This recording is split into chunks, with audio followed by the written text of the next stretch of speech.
అరే, హనుమాన్ ఎందుకని నా వైపు అంత వేగంగా వస్తున్నాడు? ఒకవేళ ఇంతకు ముందులాగా నన్ను పండుగ భావించి తినడానికి వస్తున్నాడో ఏమో.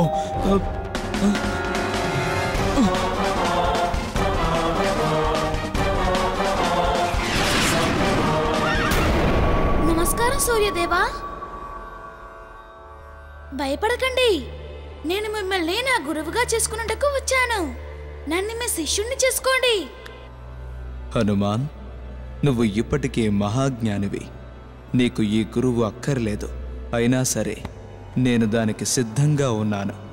నేను నీకు ఎలా బోధించగలను? గురుదేవా, ఏదైనా పర్వాలేదు. నేను మిమ్మల్ని నా గురువుగా ఒప్పుకున్నాను. నేను నా విద్య కోసం ఇప్పుడు ఎంత కష్టమైనా ఈ విశ్వం చుట్టూ నా కాళ్ళతో చుట్టుదను.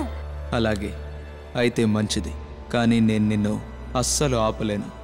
మరి నువ్వు నా దగ్గర చదువుకోవాలనుకుంటే నువ్వు నా వైపుకి చూస్తూ వెనక్కి నడవాలి. గురుదేవా, నేను అన్నిటికీ ఒప్పుకుంటాను.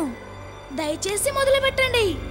ఓం నమః శివాయ. ఓం నమః శివాయ.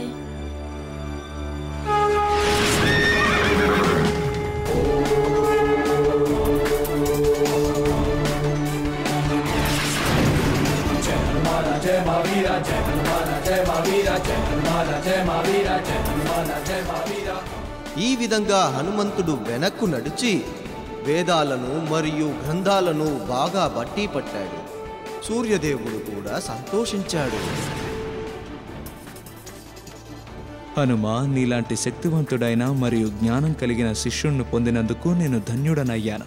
నువ్వు నా దగ్గర ఉన్న జ్ఞానాన్నంతటినీ ఒక్కసారిగా గ్రహించగలిగావు. ధన్యవాదము గురుదేవా. కానీ గురు శిష్యుల ఆనవాయితీ ప్రకారంగా దయచేసి ఏదైనా అడగండి. అదేమీ అక్కర్లేదు హనుమా. నీలాంటి శిష్యుడు నాకు దొరకడమే దక్షిణతో సమానం. గురుదేవా, గురుదక్షిణ తీసుకోవాల్సిందే, లేకపోతే నా విద్యను పూర్తి చేయలేదనుకుంటాను. సరే, నువ్వు అనుకున్నట్టే కానివ్వు. నా బిడ్డ సుగ్రీవునికి మంత్రిగా ఉంటూ అతడిని ఎల్లప్పుడూ కాపాడుతూ ఉండు. అలాగే గురుదేవా, మీరు చెప్పినట్టే చేస్తాను.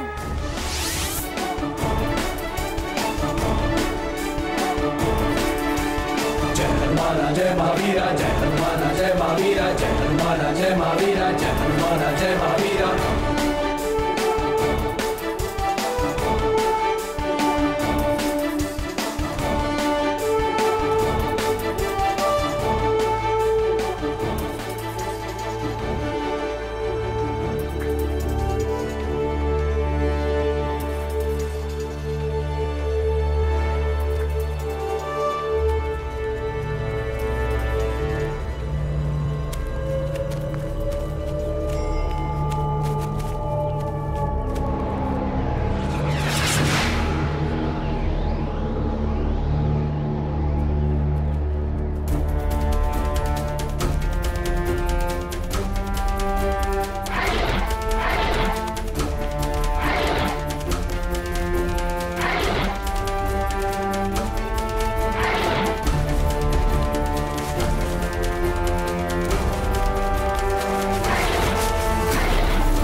అరే, ఏం జరుగుతుంది ఇక్కడ?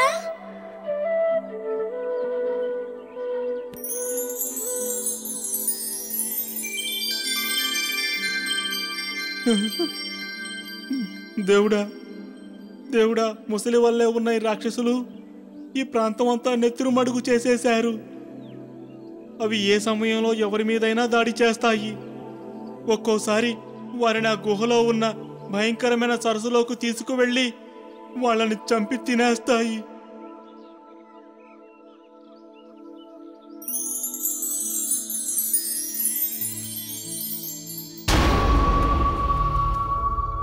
బహుశా ఈ గుహలో ఉన్న రాక్షసులకి నేను బుద్ధి చెప్పే తీరాలి.